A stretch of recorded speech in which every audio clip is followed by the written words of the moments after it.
여호와여, 주의 이름을 아는 자는 주를 의지하오리니 이는 주를 찾는 자들을 버리지 아니하심이니이다. 너희는 시온에 계신 여호와를 찬송하며 그의 행사를 백성 중에 선포할지어다. 피 흘림을 신문하시는 이가 그들을 기억하시며 가난한 자의 부르짖음을 잊지 아니하시도다. 여호와여, 내게 은혜를 베푸소서. 나를 사망의 문에서 일으키시는 주여, 나를 미워하는 자에게서 받는 나의 고통을 보소서. 여호와여, 일어나사 인생으로 승리를 얻지 못하게 하시며 이방 나라들이 주 앞에서 심판을 받게 하옵소서. 아멘. 하나님, 이 세상은 하나님을 알지 못하고 또 하나님의 은혜를 잊고 살아가기 쉬운 곳인 것을 고백합니다. 이 시간 하나님을 향하여 나아오며 하나님의 은혜를 구합니다. 또 하나님이 저희 예배를 받으시고 저희의 기도를 들어주시기를 간구합니다. 하나님 앞에 선 온 성도들의 기도와 찬양과 예배를 받아 주옵소서. 아울러 예배 가운데 말씀해 주셔서 하나님의 말씀으로 새 힘을 얻고 하나님의 사람으로 서는 귀한 예배가 되게 하여 주옵소서. 예배 시종을 주님께 의탁하옵고 이 모든 말씀 예수님 이름으로 기도드립니다. 아멘. 전능하사 천지를 만드신 하나님 아버지를 내가 믿사오며 그 외아들 우리 주 예수 그리스도를 믿사오니 이는 성령으로 잉태하사 동정녀 마리아에게 나시고 본디오 빌라도에게 고난을 받으사 십자가에 못 박혀 죽으시고 장사한 지 사흘 만에 죽은 자 가운데서 다시 살아나시며 하늘에 오르사 전능하신 하나님 우편에 앉아 계시다가 저희로서 산 자와 죽은 자를 심판하러 오시리라. 성령을 믿사오며 거룩한 공회와 성도가 서로 교통하는 것과 죄를 사하여 주시는 것과 몸이 다시 사는 것과 영원히 사는 것을 믿사옵나이다. 아멘. 찬송가 19장을 함께 찬양하시겠습니다.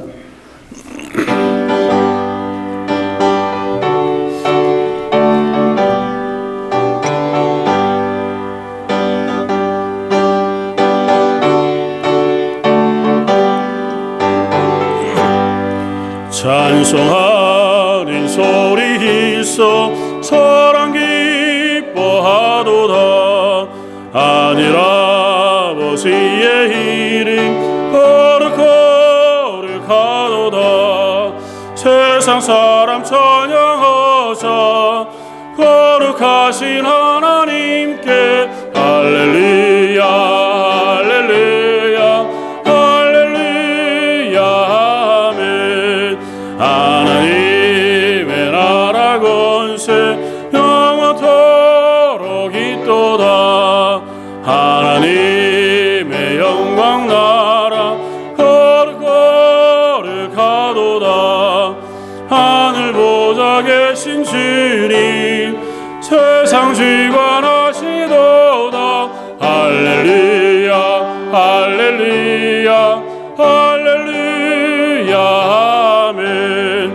하나님의 계신 섭리 이 뜻대로 되도다. 우리 아버지의 뜻인 거룩하도다. 주여 속히 임하소서. 기쁜 나를 주옵소서. 할렐루야 할렐루야 할렐루야 아멘 아멘.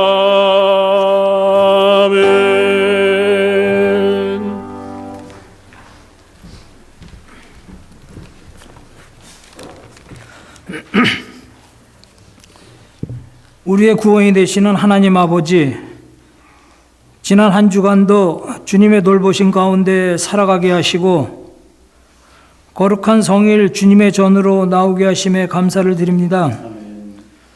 오늘도 예배를 통하여 주님께서 예비하신 선한 계획에 순종할 수 있는 복을 허락하여 주시옵소서. 우리는 주님 앞에 설 때마다 늘 우리 믿음의 연약함을 숨길 수가 없습니다.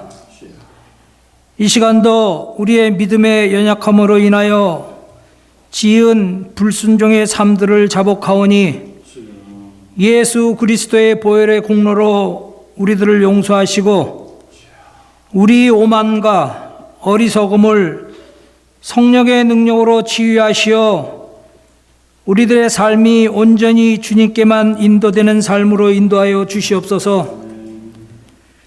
오늘도 예배에 함께한 모든 성도들을 기억하시고 그들의 삶 가운데 늘 함께하시어 언제 어디서든지 유익한 것을 얻기 위하여 노력하며 선한 것만을 본받게 하시고 말씀 앞에 늘 순종하는 삶을 살아가게 하시옵소서. 주님이 세우신 이 교회 위에도 늘 함께 하시어 반석 위에 지은 튼튼한 교회가 되게 하여 날마다 믿는 이들이 더하게 하시고 몸된 교회를 잘 섬길 수 있도록 그들의 부족한 모든 것을 공급하여 주시옵소서. 사랑이 많으신 하나님, 교회의 모든 연약한 지체들을 위하여 기도드립니다. 마음이 가난한 자들을 불쌍히 여기시고 일으키시며 주께서 약속하신 소망을 주시옵소서. 어떤 상황에 있더라도 먼저 하나님을 기억하고 의지하게 하시고 강구의 영으로 동행하시옵소서. 늘 반복되는 생활 가운데서도 교회와 또 주님께 헌신하는 일들을 우선순위에 두어 몸과 마음을 드리는 헌신자와 봉사자 그들의 삶을 축복하여 주시옵소서. 하나님 아버지, 예배 위에 있을 체육대회를 통하여 모든 성도가 한 지체임을 다시 한번 확인하는 시간이 되게 하시옵소서. 늘 교회와 성도를 위하여 기도하는 목사님 늘 함께 하시어 영육 간의 강건함을 주시옵소서. 오늘도 찬양대와 찬양팀의 찬양을 통하여서 하나님 영광 받아 주시옵소서. 이 모든 기도 우리 주 예수 그리스도의 이름으로 감사하며 기도드립니다.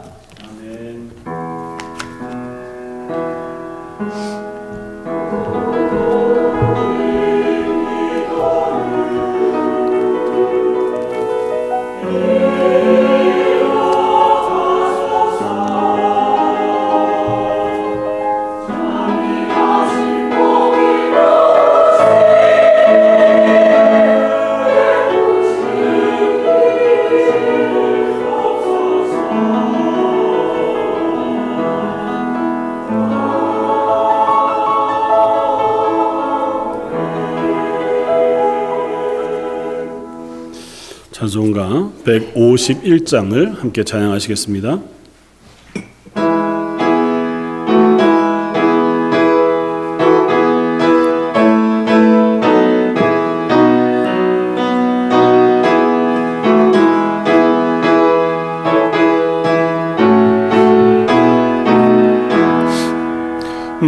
만왕의 왕 내시께서 애고쳐 당했나 이 벌레 같은 널 위해 기보혈을 흘렸네. 십자가 내가 처음 볼 때에 나의 맘에 긴 고통 사라져 오늘 믿고서 내는 밝았네. 참 내 기쁨 영원하도다. 십자가 못 박힘을 속죄함 아닌가. 이 극률함과 긴 은혜 말할 수 없도다.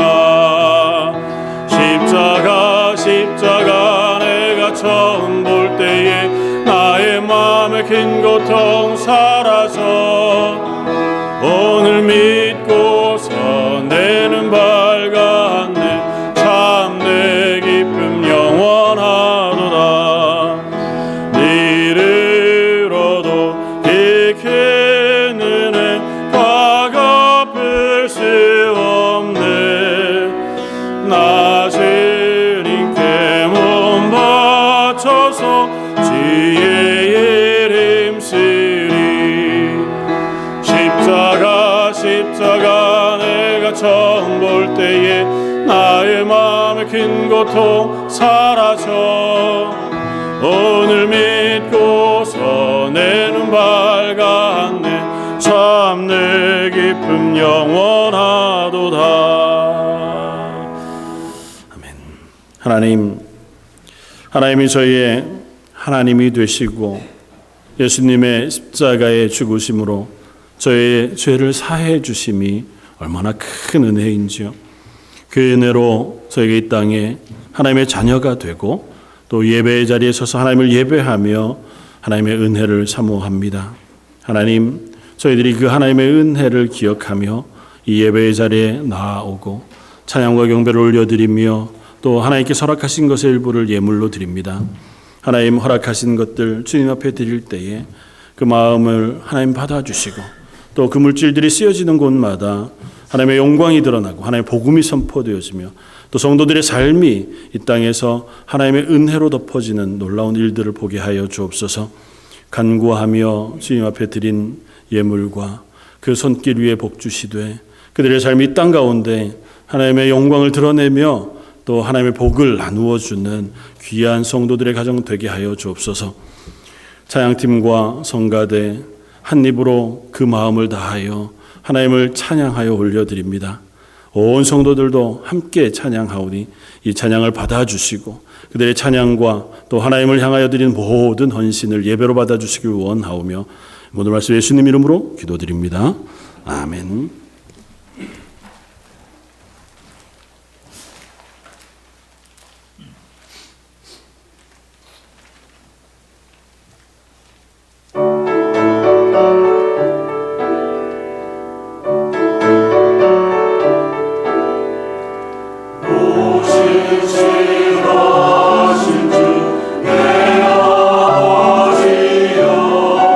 늘 함께 계시니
오늘 함께 나눌 말씀은 신약성경 로마서 1장 13절로 17절까지 말씀입니다. 신약성경 239쪽에 있는 말씀, 로마서 1장 13절로 17절까지.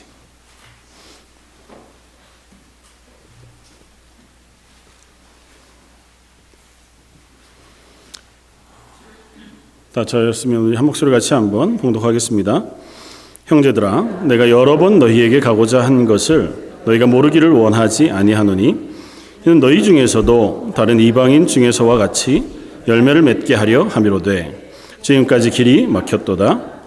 헬라인이나 야만인이나 지혜 있는 자나 어리석은 자에게 다 내가 빚진 자라. 그러므로 나는 할 수 있는 대로 로마에 있는 너희에게도 복음 전하기를 원하노라. 내가 복음을 부끄러워하지 아니하노니 이 복음은 모든 믿는 자에게 구원을 주시는 하나님의 능력이 됨이라.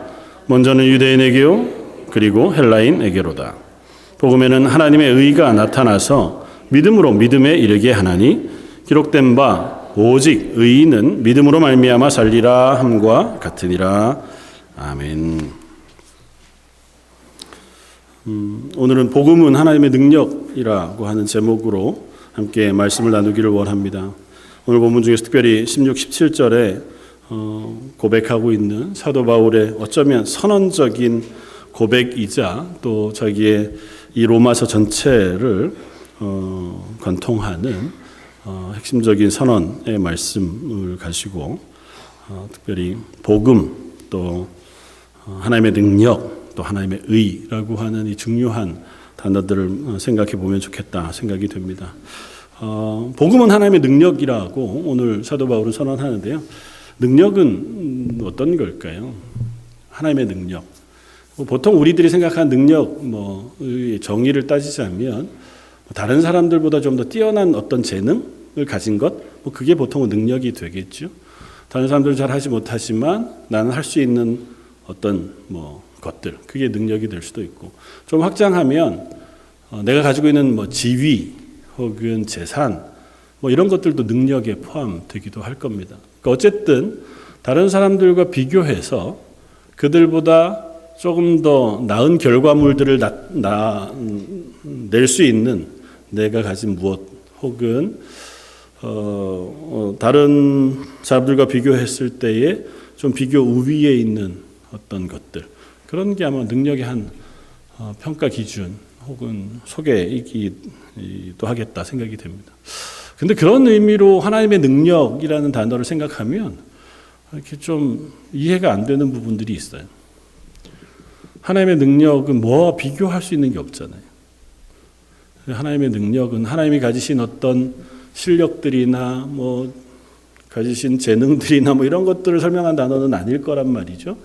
그래서 이 단어는 조금 더 포괄적이고 좀 더 넓은 의미에서 하나님의 성품 혹은 하나님의 초월적인 전능하심에 대한 선언으로 이해하는 것이 맞겠다. 그러니까 하나님의 능력 그러면 그냥 하나님, 그러니까 우리와 다르신 전능하시고 무소부재하시고 모든 것을 아시는 그 하나님 되심을 선언하는 단어로 표현하면 조금은 더 이해가 수월하겠다고 생각이 돼요. 그러니까 하나님의 능력은 하나님을 표현하는 우리가 이해할 수 있는 어떤 한 표현 중에 하나겠다라고 생각을 합니다. 그러면 이렇게 질문할 수 있습니다. 여러분들은 하나님의 능력 하면 뭐가 떠오르십니까? 어떤 게 생각이 나시나요? 좀 더 실제적으로 여러분들은 하나님의 능력을 덧입어서, 그러니까 하나님의 능력을 힘입어서 이 땅을 살아가십니까? 그리스도인들은 우리가 하나님의 능력을 힘입어 이 땅을 살아갑니다. 이제 우리가 그렇게 고백하는 사람들이란 말이죠. 여러분들은 하나님의 어떤 능력을 힘입어서 살아가십니까? 여러분들이 힘입어서 그리스도대로 살아가는 하나님의 능력은 어떤 걸까요? 이 참 저는 늘 곤란한 질문만 하는 것 같죠. 대답하기가 명확하지 않은 질문들, 1 더하기 1 이런 질문을 하면 참 좋을 텐데, 근데 우리가 고민 한번 해봐야 해요. 나는 과연 하나님의 능력을 덧입어 살아가고 있는가? 오늘 사도 바울은 그 하나님의 능력으로 사도의 삶을 살아가고 있다는 고백을 이 로마서뿐 아니라 서신서 곳곳에서 합니다. 내가 하나님의 능력으로, 내가 하나님의 능력으로, 하나님의 능력을 힘입어, 하나님의 능력을 힘입어. 그렇게 고백하는 사도 바울의 고백을 들어보면 우리가 그리스도인으로 이 땅을 살아간다고 하는 것은 내 힘이 아니라 하나님의 능력을 붙잡고 그 능력을 의지해서 이 땅을 살아가는 삶이어야 할 때가 참 많다고 하는 생각이 듭니다. 그래서 오늘 그 하나님의 능력을 고백하는 사도 바울의 고백을 좀 깊이 묵상해 보면 좋겠다 생각이 되어집니다. 그 가운데 오늘 본문은 로마를 향하여 사도 바울이 편지를 씁니다. 로마에 있는 성도들, 이미 이제 사도 바울이 도착하여 복음을 전하지 않았음에도 불구하고 로마에 있는 하나님을 믿는 사람들의 무리들이 있었고 그들이 이제 로마 교회 뭐 이런 이름을 가지고 모이지는 않았는지 모르지만 로마에 있는 성도들을 향하여 사도 바울이 먼저 편지를 보냅니다. 그러면서 예수 그리스도 십자가의 복음에 대해서 또 그리스도인으로 어떻게 살 것인가에 대해서 아주 구체적으로 이 로마서 전체의 말씀을 써 보내는데 그 전체 말씀을 써 보내면서 앞서 이렇게 고백합니다. 내가 너희들에게 빚진 사람이다. 고백해요. 내가 여러 번 너희에게 가고자 한 것을 너희가 모르기를 원하지 아니한다고 얘기하면서 내가 헬라인이나 야만인이나 지혜 있는 자나 어리석은 자에게 다 내가 빚진 자라. 그러므로 난 할 수 있는 대로 로마에 있는 너희에게도 복음 전하기를 원하노라. 왜냐하면 너희에게도 내가 복음의 빚을 지고 있기 때문이다. 사도 바울은 왜 사도로서 이 복음에 빚진다고 하는 표현을 계속 쓰고 있을까요? 비유적인 표현이겠죠. 이해해보자면 사도 바울이 복음을 받은 것이 자기가 무엇인가를 지불하고 받은 게 아니잖아요. 그러니까 거저 하나님께서 그저 하나님을 온전히 따른다고 착각했던 사도 바울이 예수 그리스도를 거절하고 예수님을 믿는 사람들을 핍박하면서 그렇게 열심을 내고 있던 사도 바울을 갑자기 찾아오셨습니다. 다메섹 도상에서 그 가는 길 중에서 부활하신 예수님께서 바울을 만나셨고 그 순간 바울에게 예수 그리스도의 십자가의 복음의 비밀에 대해서 알려주셨어요. 그래서 보통은 그 내용이 전체가 무엇인지를 다 이해할 수는 없지만 분명한 것은 사도 바울이 다메섹을 가는 길 중에서 부활하신 예수님을 만나 뵙고 나서 그의 인생이 180도 변했다는 겁니다. 예수님을 믿는 사람들을 잡으러 가던 그 길이 그가 다메섹 성에 도착하자마자 눈을 뜨고 나서 그 순간부터 예수 그리스도를 전하기 시작한 인생으로 바뀌었단 말이죠. 그러니까 하나님은 그 사도 바울이 하나님을 찾기 전에 예수 그리스도를 찾기 전에 미리 찾아오셔서 먼저 찾아오셔서 그에게 예수 그리스도의 복음을 알게 하시고 깨닫게 하셨습니다. 그러니까 내가 거저받은 이 은혜를 나눠줘야 하는 것이 당연하다는 것이 사도 바울의 고백이었을 것이고 그 고백의 다른 표현이 나는 복음의 빚진 자다라고 하는 표현이었을 겁니다. 조금 더 깊이 얘기하자면 하나님은 그렇게 부르신 사도 바울을 이방인의 사도로 세우셨습니다. 넌 그냥 예수 그리스도의 십자가의 복음을 알고 구원받았으니 됐다 그렇게 하지 않으시고 내가 널 그렇게 구원한 것은 그리고 예수 그리스도의 십자가의 복음을 이 특별한 방법을 통하여 너에게 가르친 것은 너로 하여금 이스라엘 백성이 아니라 유대인이 아닌 저 이방 사람들 소아시아 유럽 이 주변에 있는 나라 사람들에게 복음을 전하는 사도로 세우기 위함이다 라고 말씀하셨으니 사도 바울은 그때로부터 이제 복음을 전하는 삶을 삽니다. 그런데 그가 소아시아 유럽 지역을 다 다니기는 했으나 모든 지역에 복음을 전한 건 아니잖아요. 모든 사람들을 만나는 것도 아니었습니다. 모든 민족을 만난 것도 아니니까 늘 자기 마음속에는 저 사람들도 내가 만나서 복음을 전해야 하는데 하나님 맡기신 사명인데 내가 이걸 하지 못할 수는 없다. 그리고 그 최종 목적지가 로마였던 거죠. 그때 당시에 예루살렘을 생각하기에 가장 서쪽 로마에서 또 저 서바나까지 하나님의 복음이 전파되어지면 이방 모든 민족에게 그래도 복음이 전파하라고 하신 하나님의 명령에 순종한 것이겠다고 생각을 하니 마음이 답답한 겁니다. 내가 해야 할 게 많은데 아직도 못 간 곳이 많은데 예수 그리스도의 복음을 전해야 할 것이 많은데 그게 계속 빚진 마음으로 쌓여 있는 거죠. 그래서 내가 계속 너희에게 가고자 했지만 길이 여러 번 막혔다. 그러나 여전히 나는 너희에게 가서 복음을 전할 이 마음을 내가 놓치지 않는다. 사랑하는 성도 여러분, 저와 여러분들도 하나님께서 부르셨습니다. 그냥 예수 그리스도를 믿고 구원 얻는 그리스도인으로만 부르신 것이 아니고 그 자리에서 우리를 왕같은 제사장으로 부르셨고 이 땅 가운데서 복음의 증인으로 부르신 줄 압니다. 저 여러분들의 삶 속에도 이 복음을 향한 간절한 그 소망이 있기를 원합니다. 이걸 어떻게 내가 그냥 내 속에서 묵혀두는 것이 아니라 어떻게 드러내고 증거하고 전할 수 있을지, 그리고 할 수 있다면 기도의 자리에서라도 우리가 직접 가서 복음을 전할 수 있다면 더 좋지만 그렇지 못한 나라 혹 그렇지 못한 땅들을 위해서도 기도하는 자리에 설 수 있는 저와 여러분들이 될 수 있기를 주님의 이름으로 부탁을 드립니다. 오늘 본문은 그러고 나서 16절 17절로 연결이 되는데 어떻게 보면 이 16, 17절의 선언적인 고백이 로마서 전체를 관통하는 말씀이라고 생각이 돼요. 사도 바울은 이것을 선언처럼 먼저 고백하고 그 뒤를 설명하는 방식으로 쓰는데 16절 이렇게 시작합니다. 내가 복음을 부끄러워하지 아니하노니. 사도 바울이 먼저 고백하는 복음에 대한 첫 번째 선언은 이것입니다. 나는 복음을 부끄러워하지 않는다는 것입니다. 이걸 좀 풀어서 우리가 이해하자면 나는 복음을 인하여 이 땅의 삶을 살아간다 고백한다. 왜냐하면 복음을 부끄러워하지 않는다는 이 이중부정의 말은 뭐 바꾸면 그거잖아. 나는 복음을 자랑한다거나 복음을 너무 기뻐한다거나 이 복음에 대한 확신을 가지고 있다라고 하는 선언의 말이잖아요. 그러니까 나는 복음, 이 복음은 너무 내게 있어서 귀하고 중하고 그 복음으로 인하여 내가 살아간다고 하는 고백을 합니다. 그런데 사실은 사도 바울의 일생을 우리가 쭉 따라가 보면 이 복음 때문에 사도 바울이 고난을 당합니다. 고린도서에서 고백하는 고백들을 굳이 우리가 살펴보지 않아도 사도 바울이 만약에 예수 그리스도를 다메섹 도상에서 만나지 않았고 이 십자가의 복음을 몰랐다면 그의 인생은 어쩌면 편안했을 겁니다.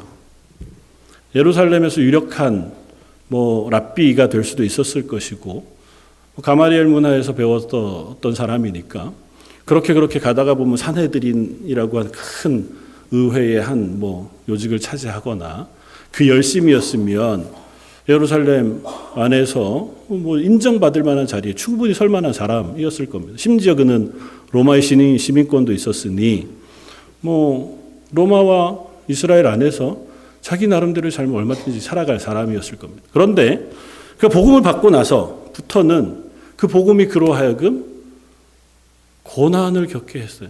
이것 때문에 사람들로부터 조롱당하고 핍박당하고 미움당하고 심지어 육신으로 매를 맞거나 돌을 맞거나 죽임을 당하는 일이 한두 번이 아니었고 그의 인생을 계속해서 따라다녔습니다. 결국은 그 로마에 가서 이 복음 때문에 목이 잘려 죽음을 당합니다. 그러니까 이 복음이 난 복음을 자랑한다, 복음을 부끄러워하지 않는다고 고백하는 이 고백은 어떻게 보면 스스로 지금 걸어가고 있는 걸음 속에서 나온 대단히 신실한 믿음의 고백일 수밖에 없어요. 다른 사람들이 생각하기에 사도 바울은 저 복음 때문에 저렇게까지 고난을 당할 이유가 있나? 라고 생각할 만하지만 그럴 만하다는 겁니다. 아니, 그것이 너무도 나는 좋다는 거예요. 내가 복음을 몰랐다면 나는 어쩌면 이 세상에서 참된 삶을 못 살았을 것이라고 사도 바울은 고백하는 겁니다. 나는 복음을 부끄러워하지 않는다라고 하는 이 고백은 바울이 자기의 삶을 관통해 가면서 성도들에게 권하고 싶은 말인 거예요. 너희도 그랬으면 좋겠다는 거죠. 너에게 전한 이 복음이 너희의 삶을 바꾸었으면 좋겠다는 겁니다. 사도 바울에게 있어서 이 복음은 자기 인생을 바꾼 사건이었습니다. 예수 그리스도의 죽으심 그리고 그 죽으심의 이유와 결과를 알게 된 순간 그리고 그 예수님의 죽으심이 나에게 어떻게 영향 미쳤는지를 알게 되는 순간 그 복음을 내가 깨닫게 되는 순간 그의 삶은 변할 수밖에 없었고 그의 삶은 세상의 다른 모든 귀중한 것들이 그저 배설물처럼 생각될 만큼 야 저런 건 중요하지 않아. 이것만 있다면, 내가 이것만 붙들 수 있다면 다른 뭐 어떤 것도 내게 중요하지 않아라고 생각할 만큼 그의 인생에 중요한 고백이 되었다는 겁니다. 어떠십니까? 저와 여러분들은 이 복음이 우리의 삶 속에 그와 같은 고백을 낳고 있습니까? 우리의 머리로는 알죠. 그리고 암송도 하고 또 예배 때 찬양으로 또 기도하면서 이 고백을 하나님께 충분히 드릴 수 있습니다. 이 복음이 여러분들의 삶 속에는 어떠합니까? 이 복음이 실제가 되어집니까? 사도 바울에게는 이 복음이 그의 삶을 바꾸었습니다. 이 복음 때문에 그의 인생의 경로가 완전히 바뀌었어요. 이 복음을 알게 된 순간 예수 믿는 사람을 잡으러 가던 그 길에 도착한 다메섹에서 그 자리에서 예수 그리스도를 증거하기 시작했다고. 사람들이 이상하게 생각했습니다.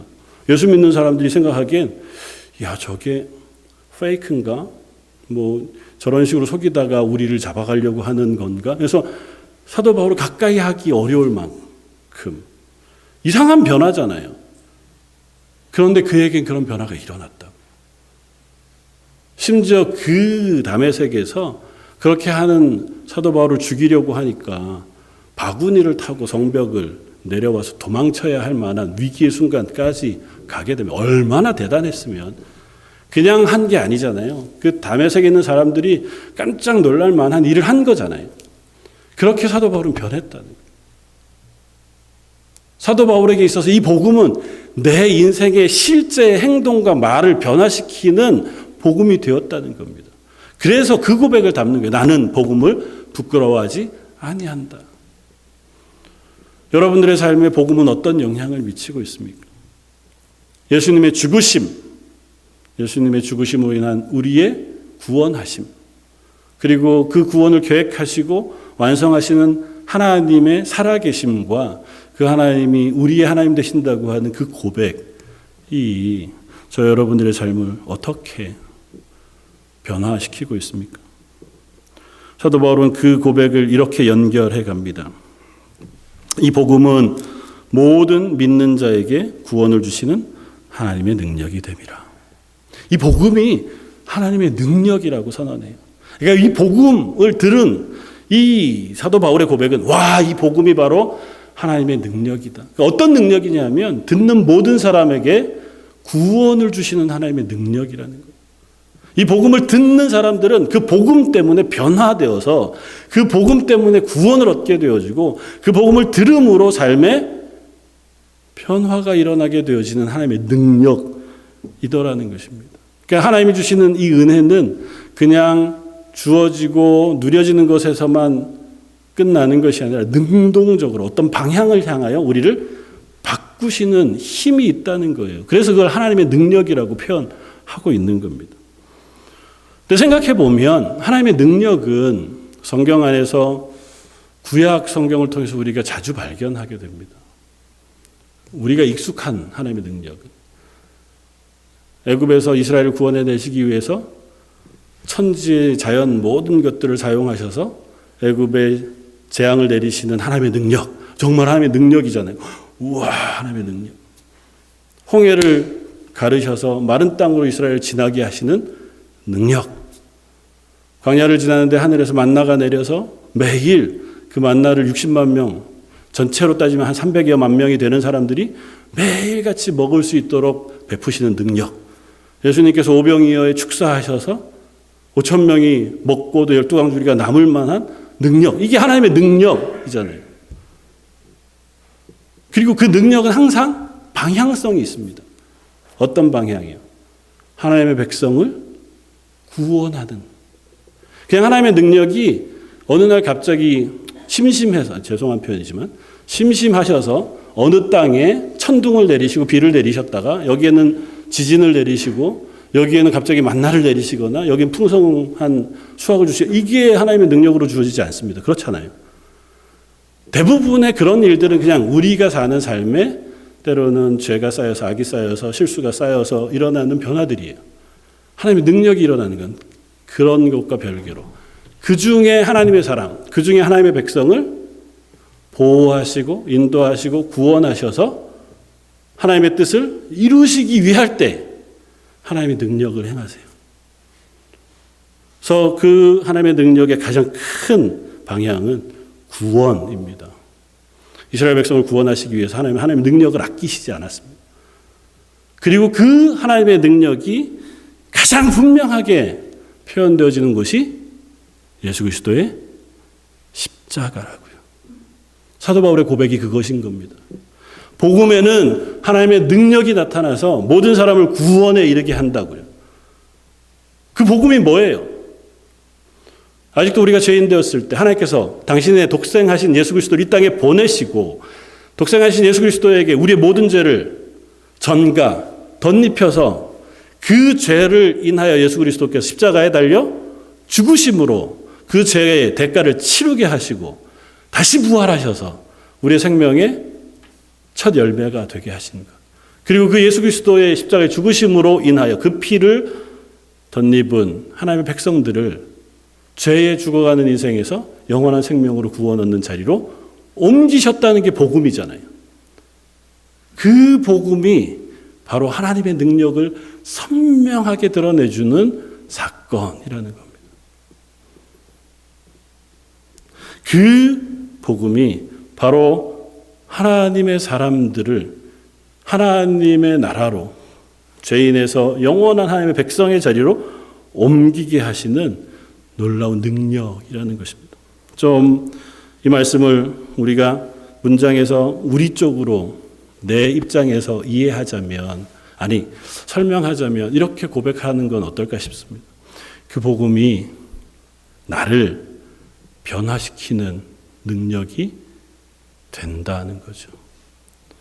예전에는 하나님 없이 하나님 모르게 내 욕심을 따라서 내가 주인이 되어 살아가는 인생이었는데 그 복음을 듣고 그 복음을 아는 순간 내가 바뀌어 하나님이 내 삶의 중심이 되고 그 하나님의 뜻에 순종하여 하나님의 영광을 위하여 살아가는 사람으로 변화시키셨다.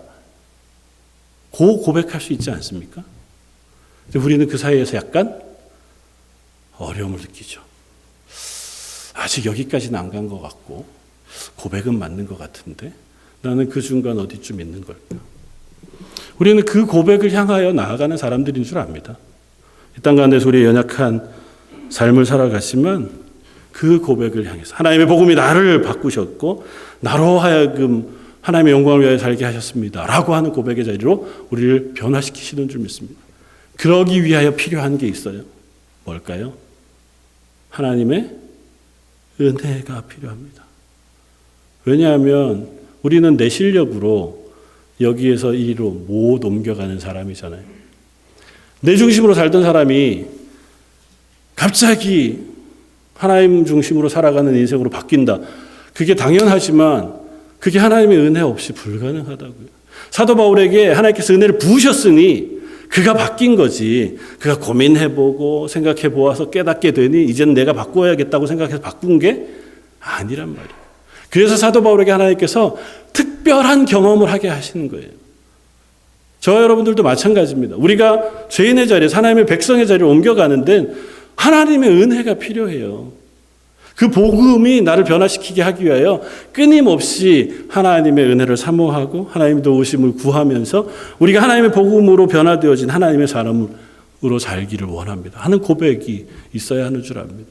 저 여러분들에게 그 은혜가 매일매일 부어지고 그 은혜로 인하여 하나님의 사람으로 변해져가는 저 여러분들 되시기를 주님의 이름으로 축원을 드립니다. 두 번째로 오늘 17절 말씀은 이 복음에는 하나님의 의가 나타났다고 선언합니다. 복음은 하나님의 능력이 됨과 동시에 그 하나님의 능력이라고 하는 고백이 또 풀어 설명하면 그 복음에는 하나님의 의가 나타나서라고 선언해요. 그래서 믿음으로 믿음에 이르게 한다고 합니다. 하나님의 의가 뭘까요? 또 설명해야죠. 하나님의 능력과 하나님의 의를 비슷한 의미로 이해할 수 있습니다. 그래서 하나님의 의에 대해서 이 본문에 나온 의에 대해서 여러 사람들이 고백하며 설명합니다. 초대교회 신학자들은 이렇게 생각했습니다. 여기에서 하나님의 의는 하나님의 속성이다. 하나님의 의로우심을 선언한 거다. 그래서 이 복음에는 이 복음 안에 하나님의 속성이 고스란히 드러나고 하나님의 선하심, 하나님의 의로우심이 드러나는 것이다 라고 이해했습니다. 그것도 맞다. 그러나 조금 더 우리가 생각해 보자면 이렇게 이해하는 것이 더 낫겠다. 하나님의 속성이기도 하지만 하나님의 성품이 드러나는 어떤 일들 그리고 그 행위를 통하여 하나님께서 보여주시는 의로움이라고 선언하는 것이 더 낫겠다. 다시 말하면 복음은 하나님이 복음 안에 일어난 사건이잖아요. 예수 그리스도 십자가의 사건. 그 십자가의 사건으로 하나님의 의로우심을 드러낸 것이다 라고 설명하는 것이 더 낫지 않을까. 그게 하나님의 성품이긴 하죠.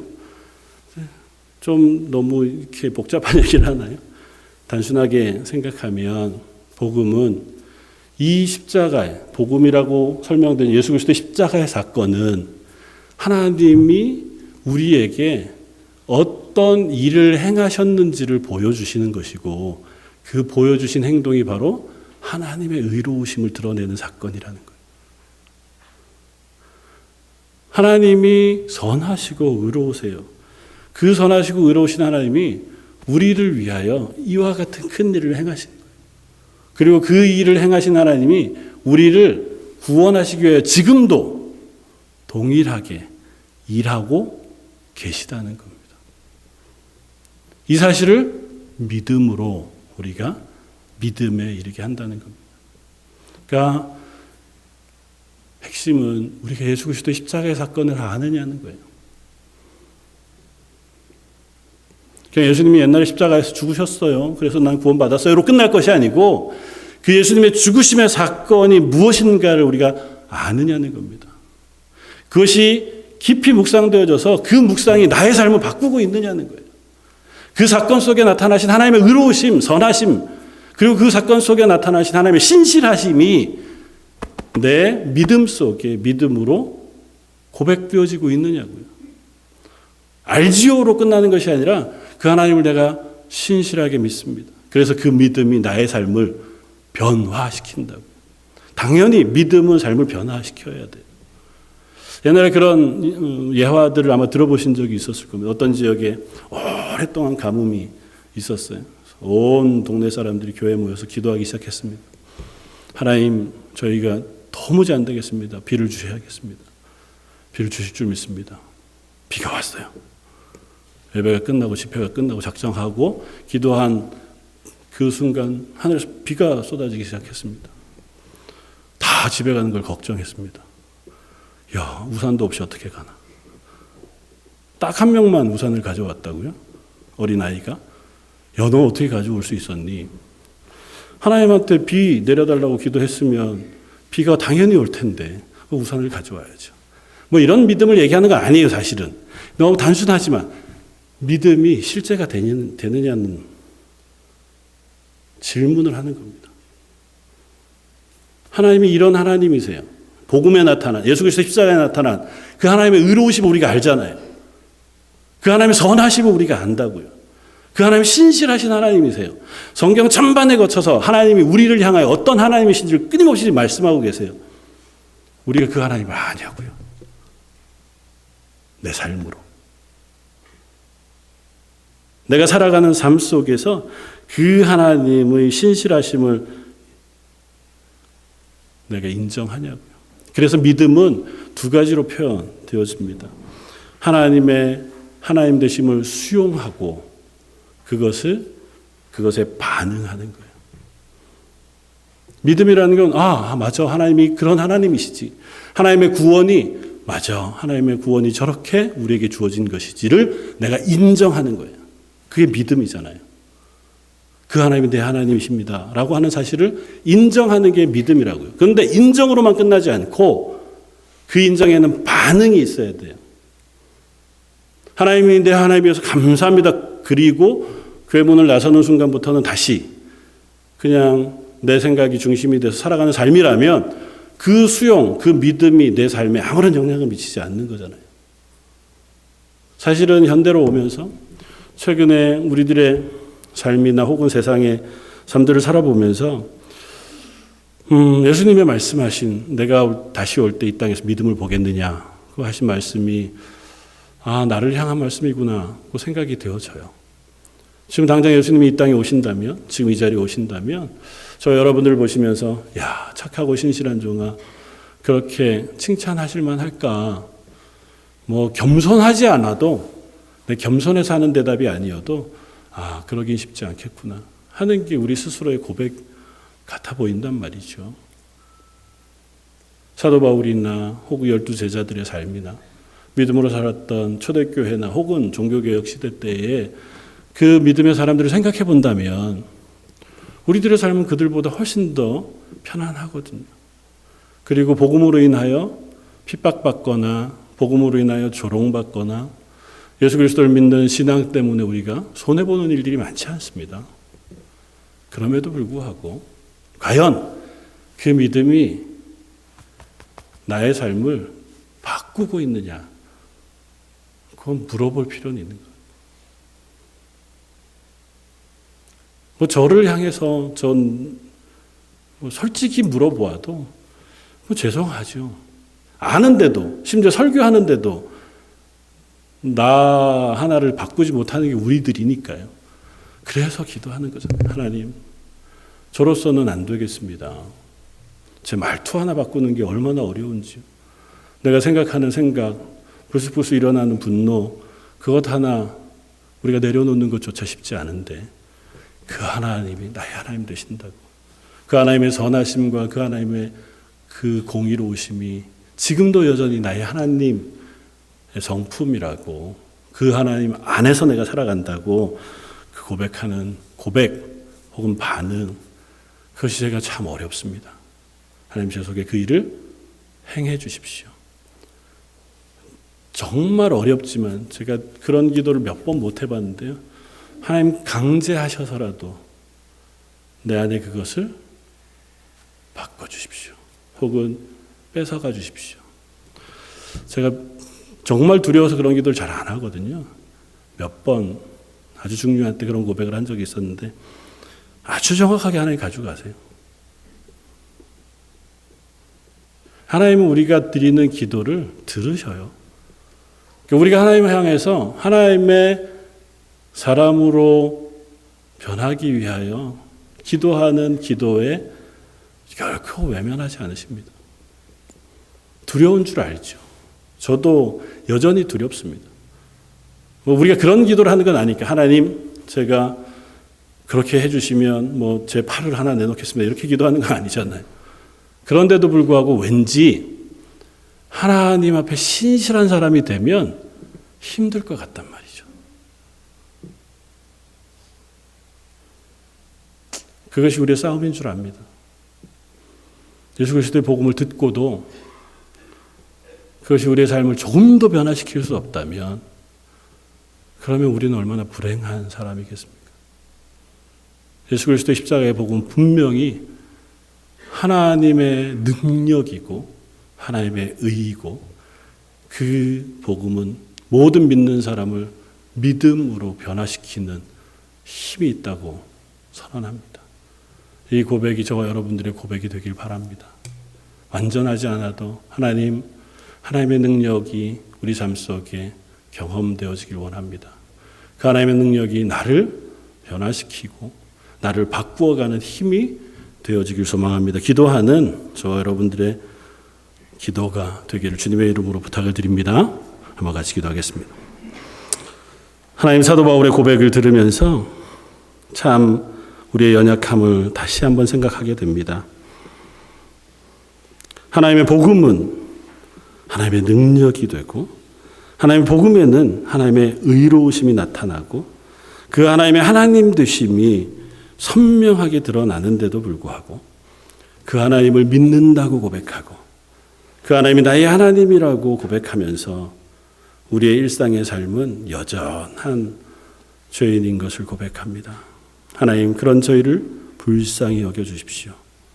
그런 저희들에게 성령의 은혜를 부어 저희들의 삶이 조금씩 하나님 기뻐하시는 자리로 변해갈 수 있는 저희 런던 제일장독의 모든 성도들 되게 하여 주옵소서.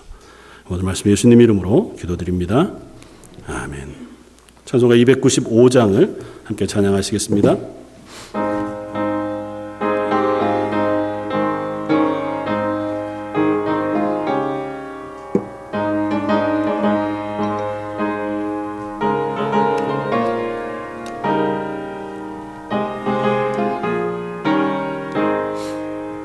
긴 죄에 빠져 주 예수 건지사 그 넓은 품에 다시 품으신 은혜는 저 바다보다 깊고 저 하늘보다 높다. 그 사랑 영원토록 찬송하리라.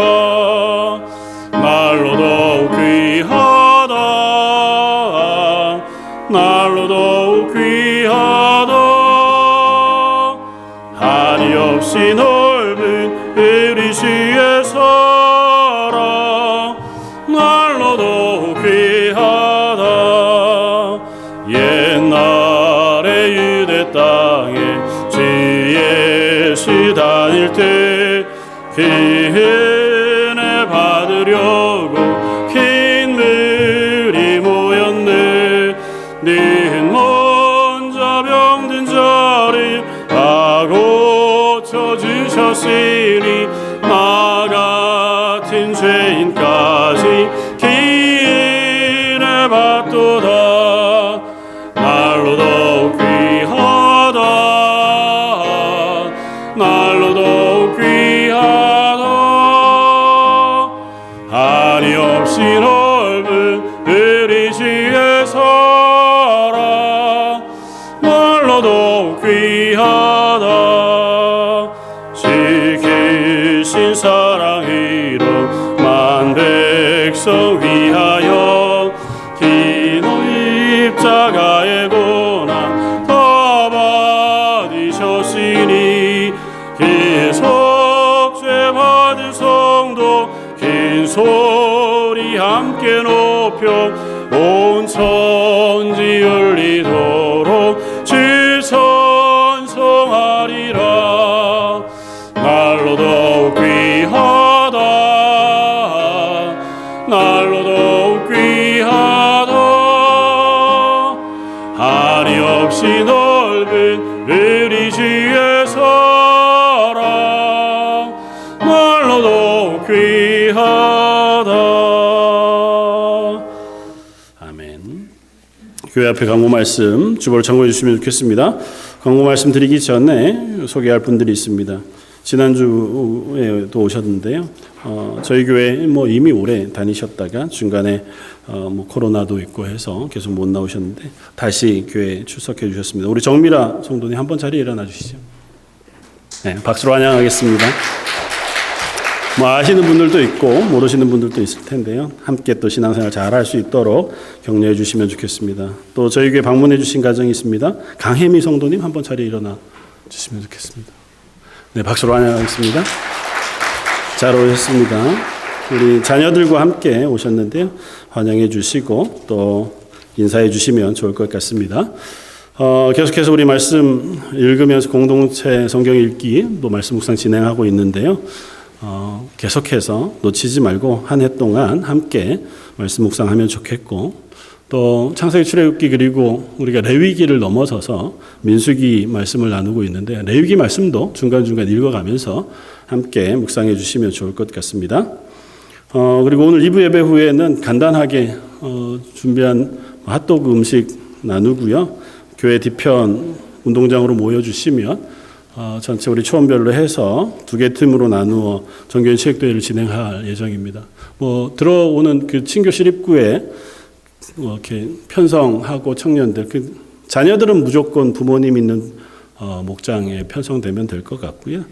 그리고 그렇지 않은 EM들은 또 다시 편성을 해 놓았습니다. 함께 이렇게 조를 나누어 놓았으니 기억하시고 쉽게 이렇게 조금 즐겁게 친교할 수 있는 프로그램들을 많이 준비하신 것 같아요.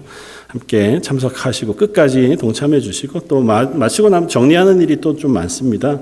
정리하는 일까지 함께 해주시면 좋을 것 같습니다. 6월 달에 목장 모임은 각 초원별로 연합 목장 모임을 하려고 합니다. 그래서 이미 초원 모인 초원도 있는데요. 그 초원들끼리 목자들끼리 얘기하셔서 한번 야외든 교회든 이렇게 친교 모임을 한번 해주시면 더 좋을 것 같다 생각이 되었습니다. 다음 주일은 성찬식이 있습니다. 한 주간 기도하면서 성찬식 준비해 주시고 또 성찬에 참여하면서 하나님의 은혜를 사모하는 주일이었으면 좋겠습니다. 또 교회 슬픔을 당한 가정들이 많이 있었는데요. 이미 한국을 다녀오신 가정들도 있고 아직도 한국에 계신 가정들도 있는데요. 위에서 위로해 주시고 기도해 주시고 또 그 외에도 교회 출석하지 못한 어른들이나 또 가정들 기억하시면서 기도해 주시기를 부탁을 드립니다. 새벽 예배 또 수요 예배에도 기억해 주시고 함께 기도함으로 예배 참석해 주시고 특별히 토요일 새벽에는 초원별로 나오셔서 기도하고 청소하는 일에도 함께 해주시면 좋을 것 같습니다. 이상입니다. 우리 다 같이 일어나셔서 결단의 찬송 함께 찬양하시겠습니다.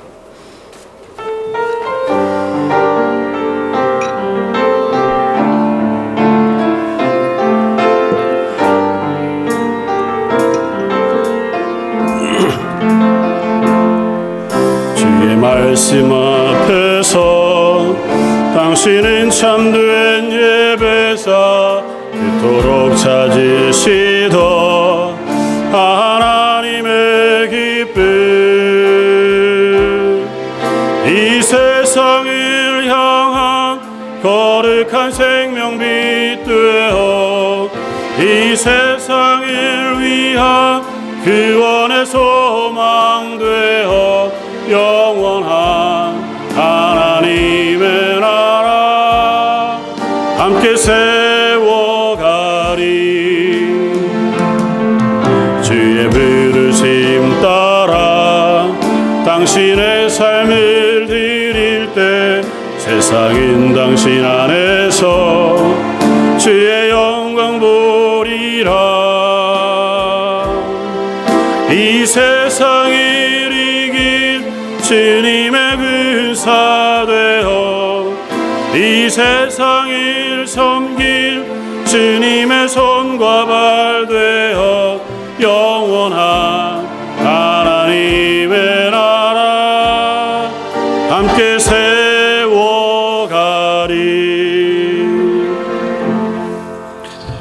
지금은 우리 주 예수 그리스도의 무한하신 은혜와 아버지 하나님의 그 크신 사랑하심과 성령님의 위로 교통하시고 은혜 충만하심이 머리 숙여 하나님의 능력을 힘입어 우리의 삶을 살아가기를 소원합니다. 다짐하는 모든 성도들과 그들의 자녀와 가정과 하는 일들 위해 지금부터 영원까지 함께 계실지어다.